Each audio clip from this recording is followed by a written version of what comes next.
Hey everybody, how's it going? Today we're going to take a look at the 14th floor of the Kinki no Goku, aka the Forbidden Abyss. And just as always, just keep in mind that the elemental effectiveness is increased by a lot for this stage. So that means you will dish out 2 times as much, but since it's a light-dark kind of thing, if you are a dark type, I think you end up taking 1.66 around. It's not full, but it still hurts a little bit more. But main gimmicks in this stage are mines and blocks, and really you're going to want to have the blocks on the gauge because for this stage you want to be able to utilize or ignore blocks freely, and that is actually going to be a key point for this stage. So let's get started with the team introduction. I've got Alibaba in the Transcension form. That Demon's Bane is going to help out a lot. Tsukuyomi Zero, that Sprite Slayer, and of course Recovery will help out. And do note that the block is on the gauge. Darth Vader, always good to bring a collab in. And last but not least, Cheshire Cat, the Sprite Slayer, going to come in handy as well as the block on the gauge. Now, how this quest works. Basically, this first stage, as you can see, the purple skulls will swap positions of those sphinxes down there. Now, the sphinxes do revive themselves in pairs in this stage, and this is basically going to be the theme to this stage. You're going to want to take out the appropriate monsters that have the purple skulls so that they switch into a position that makes it much easier to take them out. Because as you can see in their original position in the image on the right, they're not very easy to take out in one. However, with the swaps, the purple line and the red line brings the green diamonds together, and the blue and the orange brings the blue circles together so that you can pinch them to take them out. Do keep in mind that that the big number on the sphinxes are death counters, so as long as you can take out those that are about to explode, you can actually stay here for quite a while and maybe charge up your strike shots if that's necessary. But bounce types, highly recommended. They do allow you to pinch, and for the most of this stage, pinching between monsters is going to be very helpful in terms of speed. Alright, so we move on to the second stage, and this is very important that you don't mess up the order of which you take out. You need to take out the left tree first, because the left tree will swap the positions of the monsters that are in the red boxes. As you can see, those sphinxes do revive in pairs, but they are not next to each other quite yet. What you want to do is hit that tree on the bottom left first so that the blue circle sphinx gets in line there. These are not pairs yet, right? If you take out, if you pinch right now, you're not going to be able to do anything because they're going to revive each other. Now, once you take out the right tree, it switches the ones on the right position in the middle. And then everybody will be next to each other. The green diamonds will be next to each other, and the blue circles will be next to each other. And then you can start pinching to kill them. Now, let's think about this real quick. If you do this in the wrong order, you kill that right tree first. The tree and the sphinx is going to switch. So while the green diamonds are going to be next to each other, now the tree is on the right side, right? And so if you kill that tree, you're going to switch the spots of the green diamond with the blue circle. I wish I had a second image up, but really the order is important. Make sure you kill the bottom left first, then the top right. Easy. Floor 3. Now, this is an interesting prospect, but first, utilize the blocks to do damage. I said this at the beginning of the stage, but sometimes you do not want to have no blocks so that you can hit the monster much more frequently. Don't forget, you also lose less speed once you hit a block. So, taking advantage of the blocks by missing your gauge to take them out is going to be super helpful. Now, I'm going to try to take the bottom tree out there, so couldn't miss the gauge at that point, but that's fine. Hopefully we take them out, which should happen on this turn. Yeah. And as you can see, the skulls will move the sphinxes into a pinchable location with the boss, and so now you're going to want to try and focus on pinching in between one sphinx and the weak point if possible. You can do a lot of damage that way. 27 million, 28 million, still not enough. But the important thing here is that you don't kill both Sphinxes. If you kill both Sphinxes, they will not revive each other, which makes it impossible to pinch anymore. Right? So making sure that you keep one alive at all times is quite important for this stage. However, you do need to pay attention that that big number on each of those Sphinxes is a death counter. So if you let that hit 0, it's game over. So just pay attention to that at all times while you're doing this stage. And just a side note that the Devil Bright here, Bright Blight in the middle, the mini boss, normally he has Deity Slayer on his main attack, but it is not active in this stage. So don't worry about bringing deity monsters to the stage. And this stage, you're going to be doing the exact same thing. You're going to try and kill the trees so that the Sphinxes move into the position where the eyes currently are. And of course, the eyes, you know, they shoot out that sensor laser. That actually does a good amount of damage. So you're going to want to get them out of the way as soon as possible. So once you do that, try and kill the trees on the bottom. Sphinxes move into a pinchable position once again between the boss. And you're set. Again, if you kill both of them, you're going to be in very deep trouble. It is quite difficult to do damage to Eden in this stage without those pinchable positions. Tsukiyomi Zero with a nice attack there. So those eyes swap positions. And it also moves the laser into a position where you can't go across them. So that helps a lot. So pinchable, yes, you can pinch on the left. Ideally, you want to pinch on the right, but okay. Oh wow, okay. I managed to get the pinch. Clearly, you're going to do more damage with the weak points and the pinch. Hopefully, you pick up some mines along the way too to increase your damage. But yeah, it's just a pinch. It's kind of a luck game at this point. You got to be in the right position at the right time. Hope that the weak point is in favor of your positioning. A little bit difficult. There we go. We're going to go to battle 5 now. And rule is similar. I mean, you want to take out that bright first because that big number on the left is a death counter. And he also moves Eden down to the bottom. And guess what? If you kill the trees in this stage, it's going to swap the Sphinx between the eyes. And yes, that was on purpose to miss the gauge so that Darth Vader doesn't go all the way down. Again, utilize the blocks when possible. This stage is a little bit, you know, got a little bit funny here because there's a little gaps in those blocks. So if your monster ends up in the middle of them and you try to miss your gauge, you're just going to get stuck in there. So do be careful about that. But once you've moved everybody to the bottom, then hopefully you're in the bottom as well. You can also miss your gauge here so that you just bounce around a little bit and hopefully get that pinch with the Eden under there. But just do keep in mind that you're completely under the blocks.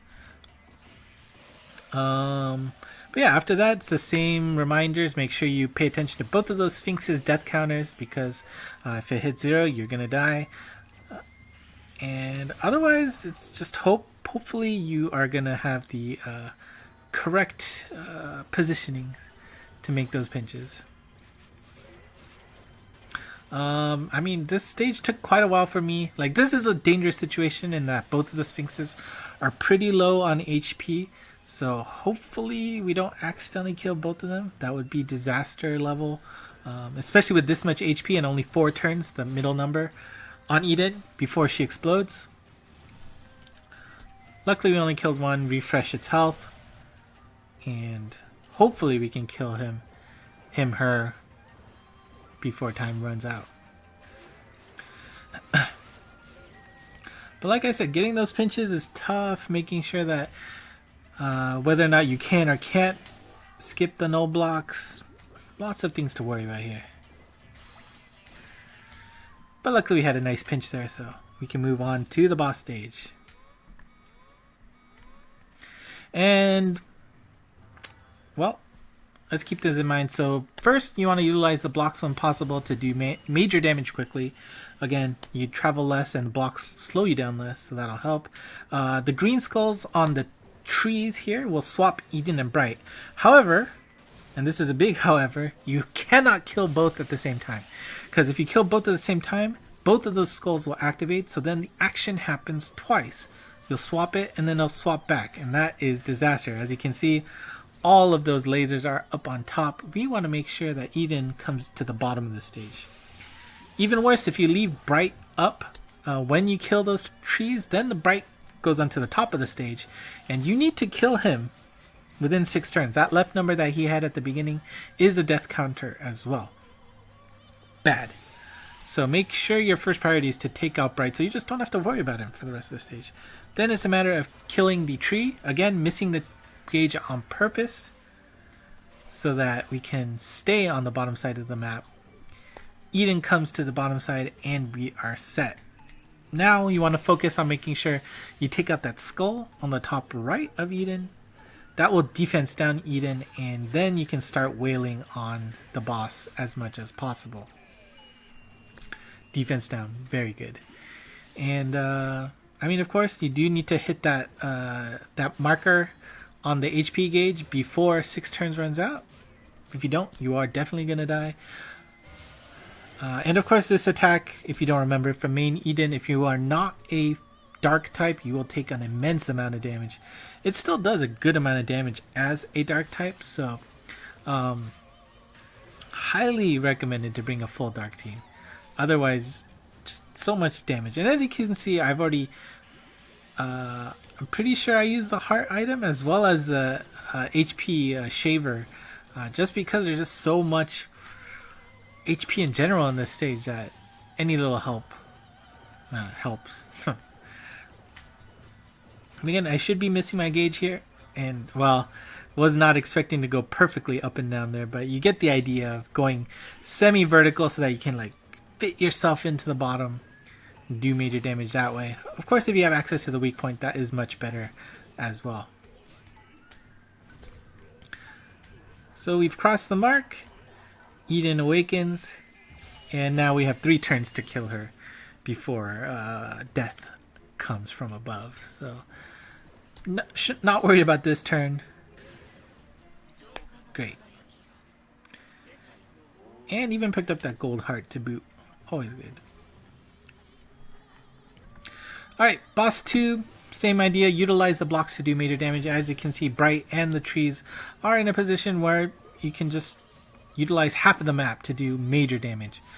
The purple skulls on the trees will swap positions with Bright, so that I don't know if it's easier or harder at that point, but depending on the positioning of your monsters, it really depends.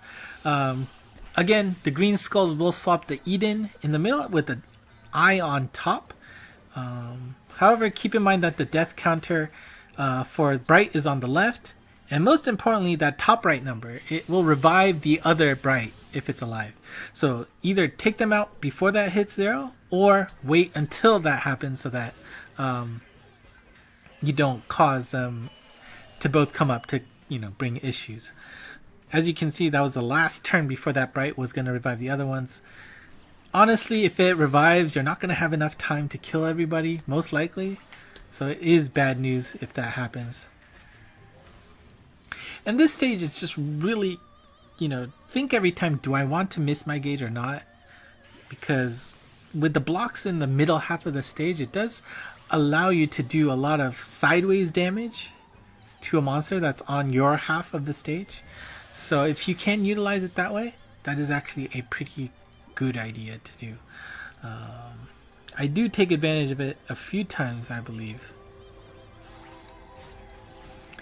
That was not a good turn, by the way. But also don't forget that even on the gauge, that there are like 4 sections, right? As long as you don't make it to the last section, that's all that's important. Ideally you want to get into that 3rd section, because you do still get some multipliers based on how far on the gauge you go, right? First section gives you normal attack. The first section will give you some multiplier, second section another multiplier, and the last section the highest multiplier possible with the gauge. Just in case you don't know that. And yeah, we're in the final section now. We've crossed the HP marker, so we want to make sure to do enough damage before time runs out. Again, missing the gauge so that we can stay on this side of the map and hopefully just ram that weak point. And unfortunately, I kind of missed there. If you do hit the weak point, that electric spark should happen instead. But luckily, Alibaba's Slayer comes in handy. Alright, final stage 3. This stage, again, the green skulls will swap the Eden with that eye in the middle so that you can start pinching on the top of the map. You want to kill one bright as soon as possible. Again, if you do kill both at the same time, that both of the green skulls will activate, so they'll swap and then re-swap, which means you're screwed. Try and get rid of the trees as soon as possible, because that'll allow those sphinxes to go into a position that makes it easier to take out. And for this stage, you do want to get rid of the sphinxes. They are just going to be in your way. Now, you shouldn't specifically aim for them, because again, your goal is to kill Eden. However, making sure you get rid of them, they allow you to move around easily. You worry about 2 less monsters that will kill you. Again, both the Sphinx and the Bright, their big number is death, so pay attention to those numbers if you are not planning to kill them right away. Alibaba Strike Shot, hopefully moving them around to get rid of everybody. At least we got rid of the other tree so that the Sphinx will move down. And you know, this is why Slayers come in handy, because if you have a monster that has the appropriate Slayer for these monsters, that is a good chance to take them out. Tsukuyomi up there. I'm not sure which one's better, to go up on top in between the wall and Eden versus, you know, side to side to do major weak point damage. I mean, of course, ideally, if you're up there with the weak point, that is the best opportunity, but Cheshire Cat Strike Shot. Picking up some mines to help do damage. Luckily able to get both Sphinxes out, killing them as a pair, so we don't have to worry about them anymore. We've got 4 turns where we can just focus on pure damage to Eden here. And unfortunately on the wrong side of Eden. But luckily we stopped just before that the awakening marker, so hopefully we can just start doing crazy damage before we cross the mark, right? So that we can maximize the amount of turns. That was not a good move. Probably should have just gone for the weak point there, missing the gauge to do that. That's alright. Still 3 turns left. Hope for the best. Was hoping the weak point would stay on top there, but no luck. Probably should have missed the gauge. Luckily missed that sensor bar on the bottom. But I mean, I'm panicking a little because who knows how long I've tried this stage. This took a while. But luckily that weak point damage, picking up the sword to hit the weak point on top. Finally ending the 14th floor. This is pretty tough. There's a lot of sequential stuff that you need to keep in mind at all times. Half of these monsters are going to explode on you to kill you. Just a lot of stuff to worry about. I missed the speed clear, whatever. I'll gladly take the 4 orb for this and call it a day. Alright, and that is it for the 14th floor. There is 1 floor left in the series of floors that I was able to complete. I did not do 16 through 20, but as I did reply in one of the comments earlier, I will do a short review of 16 and beyond, as well as the EX stages featuring Setsuna that could drop. So look forward to that. Until next time, bye bye.